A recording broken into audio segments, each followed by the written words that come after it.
I said something like, I don't have your iPad, and he spit on me. He spit in my face. Oh my God. Whew.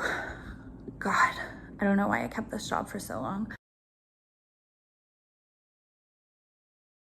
Hey y'all, welcome back to my channel. I thought for this week I would take a little break from true crime. I'm working on a case right now that was requested by a subscriber, and I will get that to you as soon as possible. But in the meantime, I wanted to get this out to you. It's a little lighter and funnier, and it's a story from my past when I worked for an ultra wealthy woman as her personal assistant working in Manhattan. I'm not disclosing any name or anything that's gonna give her away. Let's just say she's very wealthy, like multi-million dollar family type wealthy.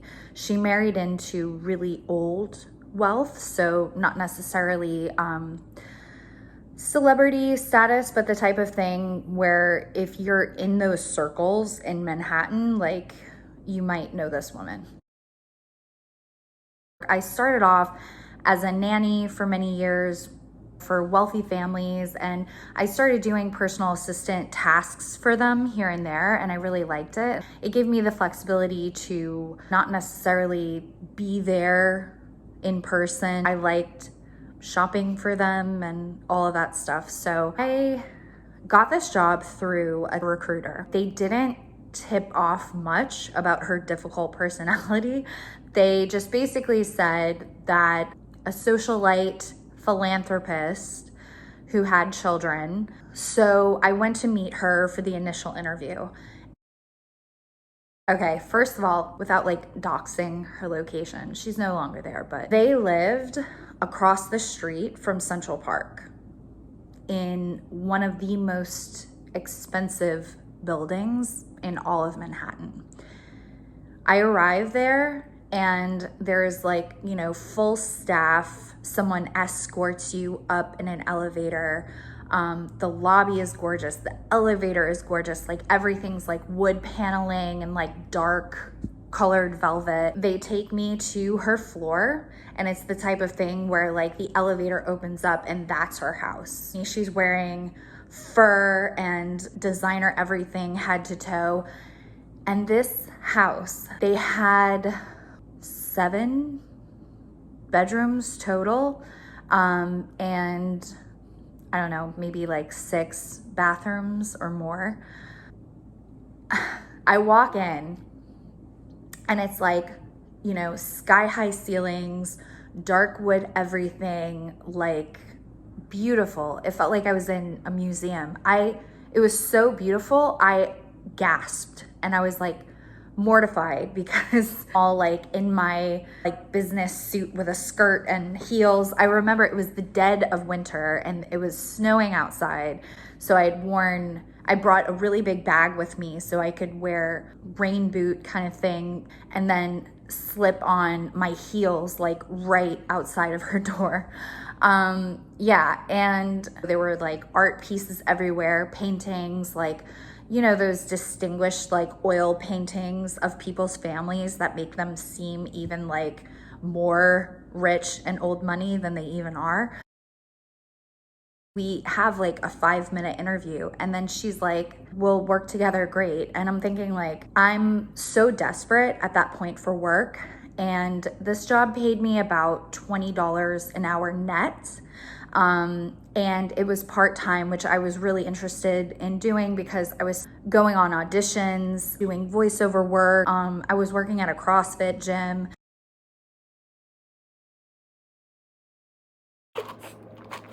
I'm thrilled. I can't believe it, especially because I was living with my boyfriend, not making enough money, and he was very understanding about it. But, you know, in the interview, she was looking at my educational background and she was like, you know, you're a really smart girl. Do you tutor? I said no, but I would be open to tutoring.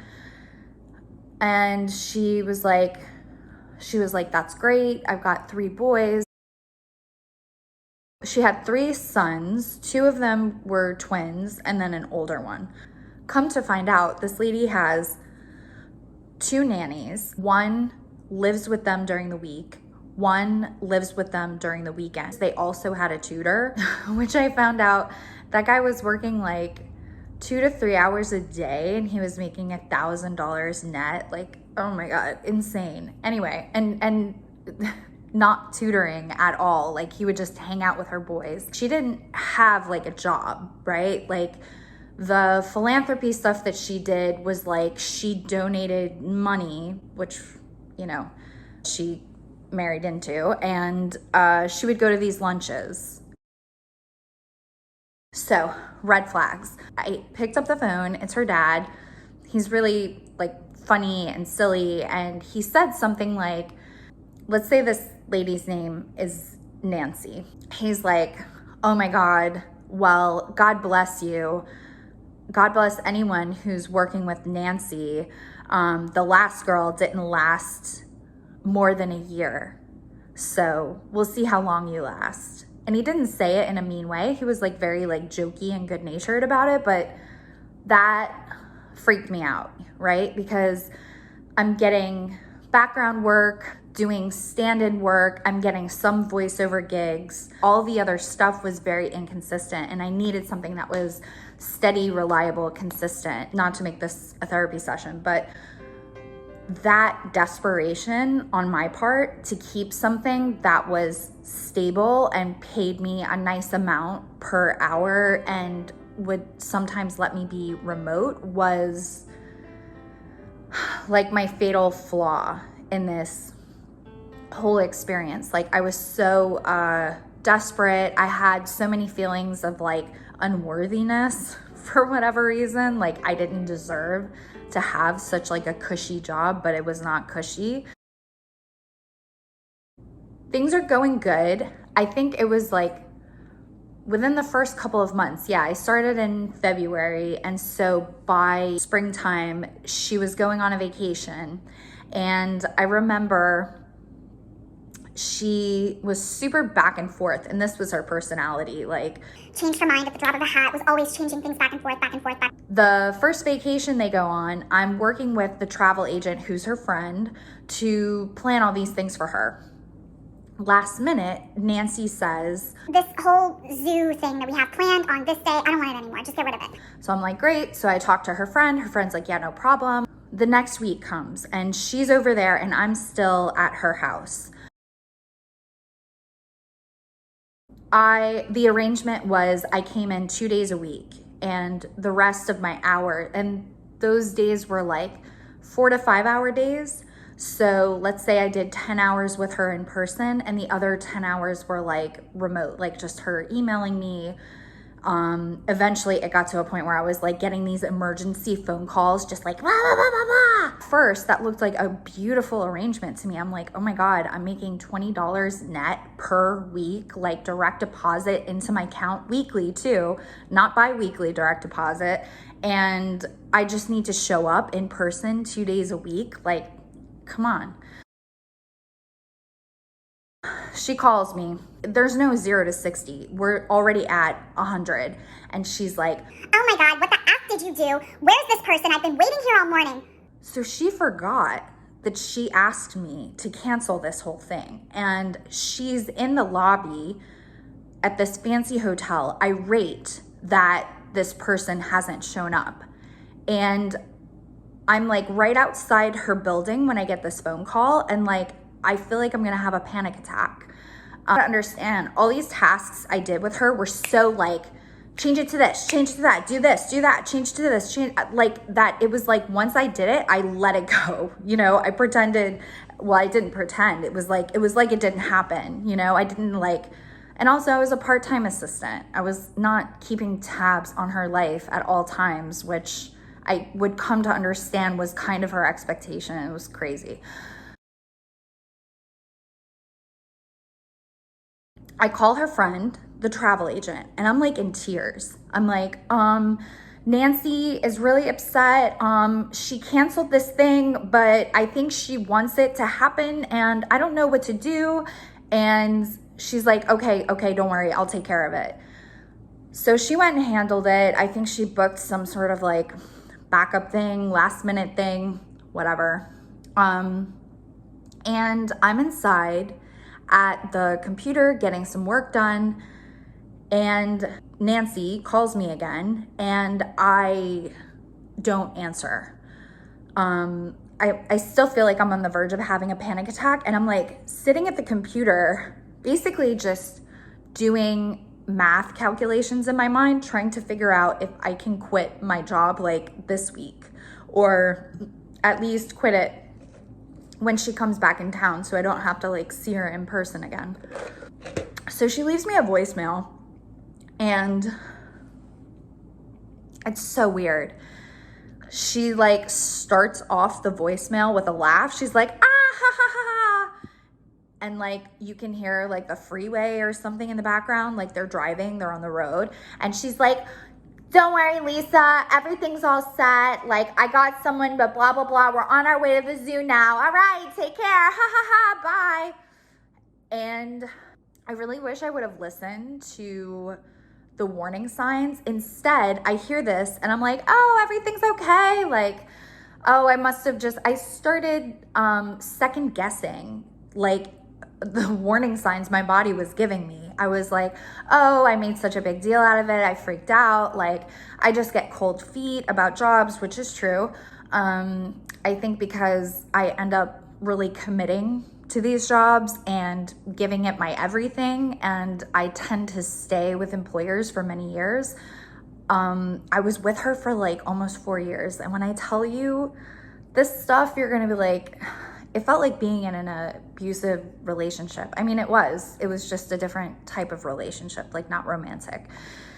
So anyway, that was our first disaster. And I feel like every incident that happened after that was just like more and more and more escalated and crazy, and until the final incident, which I'll get to. Hopefully, this is running so long, I'm sorry.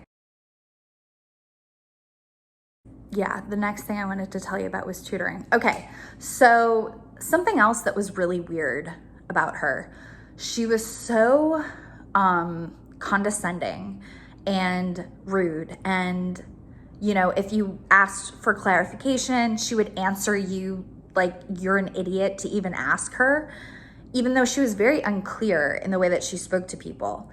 But what I would come to find out is that she had a lot of insecurities around her intelligence. Like, she only worked for a couple of years before she got married, and was basically just living off of her husband's money. So that's why she made such a big deal out of my education, and feeling like, you know, she would say like how articulate I was. Sometimes I would be like trying to figure something out, and she'd be like, Lisa, you're a smart girl, figure it out. So yeah, she like this whole like smart thing kept coming up. So with the whole tutoring thing, I decided to do it one weekend. She didn't even tell me ahead of time how much money it was going to be. But at this point, I had gathered that she threw around money like it was disposable cups, you know? It was like not a big deal to her. She would have it like laying around. She would have like her expensive jewelry laying around everywhere. Oh, that's another story too. Okay. So I go to meet the boys. I had seen them a little bit here and there before then around the house, but I was basically like working while they were in school, and I would be gone when they came back. So I never had a whole lot of time with them. Plus, they always had their nanny with them. So I met them one weekend to tutor them, and all I did was go with the weekend nanny to the zoo.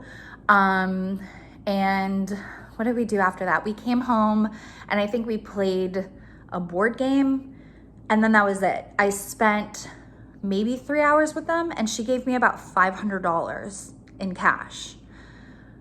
And yeah, I was stunned and happy to do it again, but her boys were awful, awful. Like, they were around the ages of like 6 and 7, so very young, you know, and they were already cursing, super disrespectful to their weekday and weekend nanny. They also had a full-time driver who would drive them around in their like big old Escalade and stuff. They were nasty to him. Awful, awful, awful. I was never asked to tutor again, which at first I was a little bummed about because that money was so good.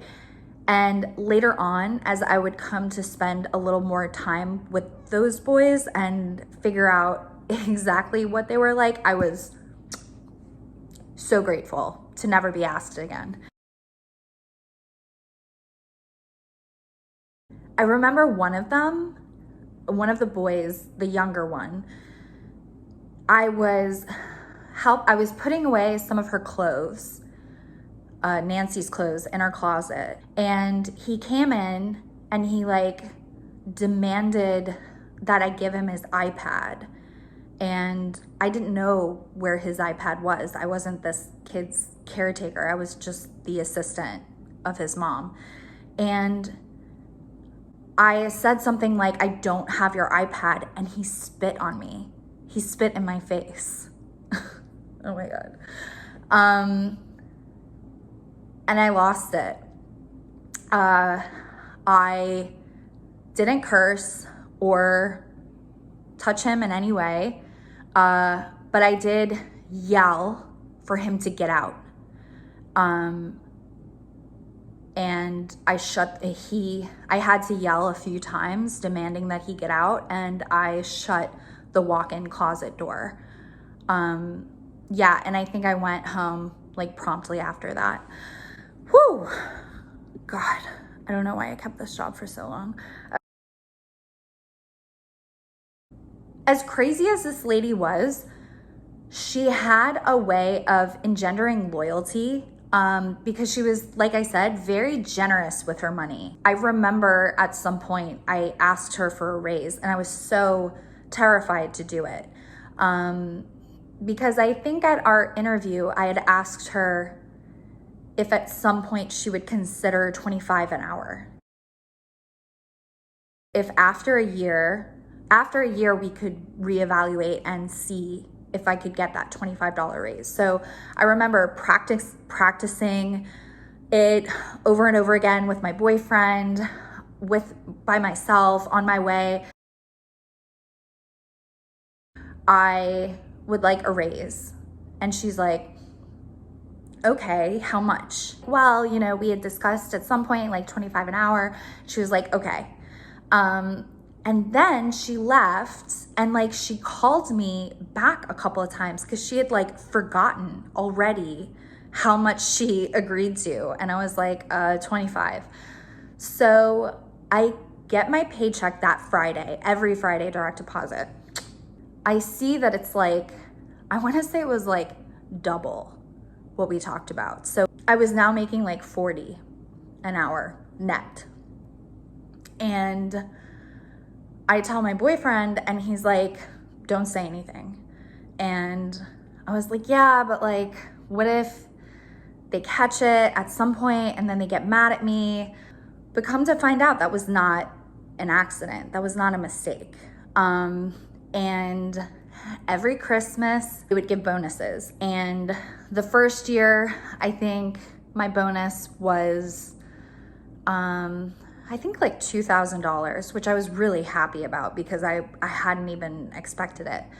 And then my second year, my bonus doubled to like 4,000. And like every year it was going up by like a lot.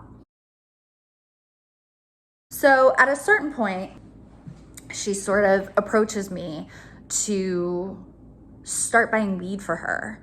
And this is, you know, weed was decriminalized in New York, but certainly not, I think it's like recreational now, and like you can go and buy it wherever, but certainly not the case then. It was still an illegal substance. So the guy would come over. It would be like you know, those guys you see, if you've been to New York, you've seen the messenger guys, right, on their bike. They all have like the same like crossbody bag and like little fixed geared bike, and very territorial of like the bike lane and all of that. She was really into the pens. But if she wanted to buy like $500 worth of stuff, she would give me $700 and tell me to keep the change. So that's how she was kind of like tipping me, I guess, for doing illegal work for her. It was around this time when I was like being very loyal to her that I found out that she was